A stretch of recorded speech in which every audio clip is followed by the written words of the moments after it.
That's the heron's bill or stork's bill. And then right here we've got globe mallow growing. This will have beautiful bright orange flowers. So globe mallow is edible. It's not incredibly palatable or tasty, but it is edible. It has medicinal properties. You can use it for insect bites, chew it up, especially the flowers, and put it on an insect bite and it'll help soothe it.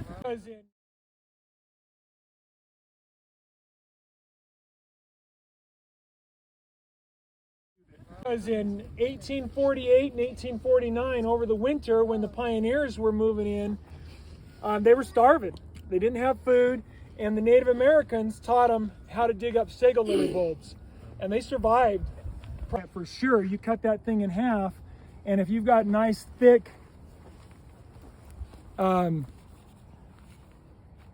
rings there, then you've got a sago lily. If it's thin, paper thin, then you're probably looking at a death camas. But again, the bulb won't look like this. It's going to be more elongated. The leaves won't look like this. And if you find it in flower,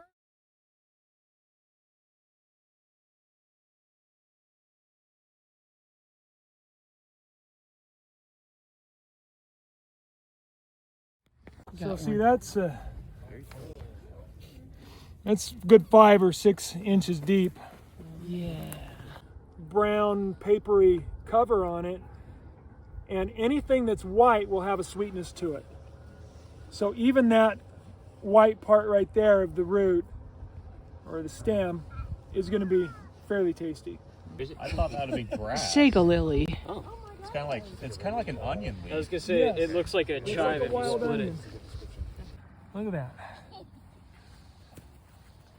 Whoa, look at that.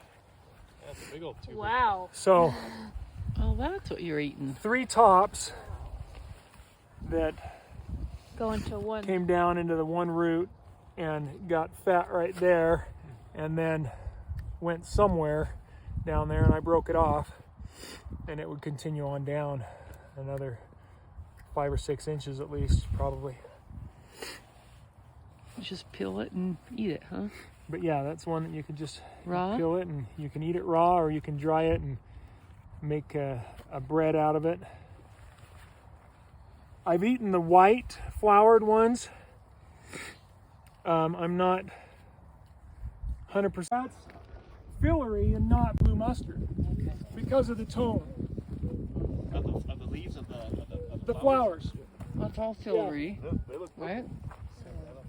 So that's all fillery, and that's fillery. That's what it looks Yep. like. And the flowers? Anything.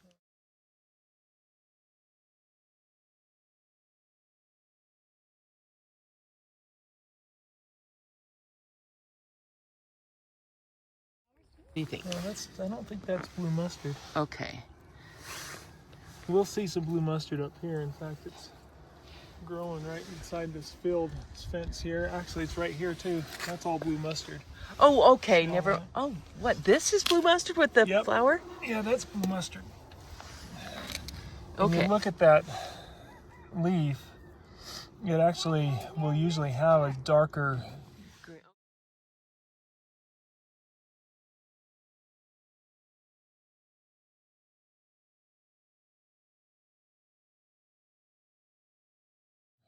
Great. Okay, what are these then? So that's different from this, correct? This is prickly leaf lettuce. Look at the back. Okay.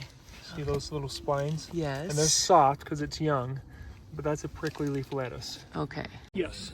This is cat's ear. It is edible. Texas has a ton of. And then you know what's called This thing, But they both have the blue flower on it. I mean, purple flower on it. is this purple flower edible too? So this is different. These ones. Okay. What do you know what this is called? Red stem fillery. Red stem fillery. Yep. And the flower is edible as well And as the the greens. flower's edible.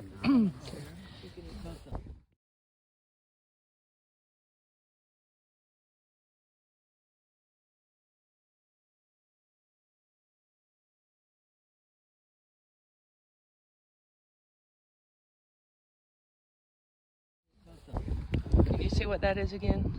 Cut leaf viper grass. And it's edible. Okay. And it'll have a flower somewhat reminiscent of the salsify flower. And so we see that growing right here. Yeah. We've got that one there, and here's one right over here. So they've grown quite a few of them. Up And there. that's There's this one you mixed just in the showed grass. us. Okay. Yep. See it right in there. So you've got how the leaves look like cut grass leaves, like Yep. they're. Yeah. Okay. So we've got the grass there, and then we got the cut leaf viper grass, Okay. which isn't a grass. But it's called viper grass. Yeah.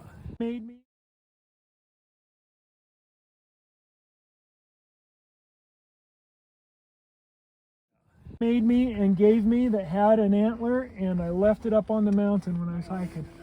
And so I had to make a new one. You've got to use hardwood. This is a fruit tree. This is also fruit wood.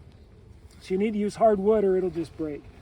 When you get down here and you're trying to dig something up, you start prying up when you think you're under it.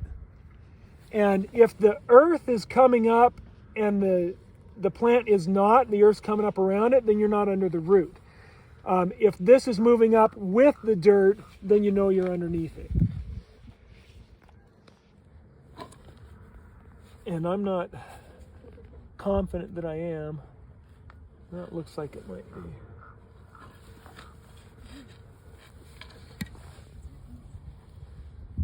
It's a crow. Is it a crow or a raven? It's probably a raven, and I broke it.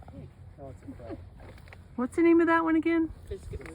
Biscuit root. It's in the family, I don't know if it's family or genus, Lomatium.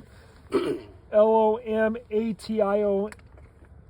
How do you spell Lomatium? Tium.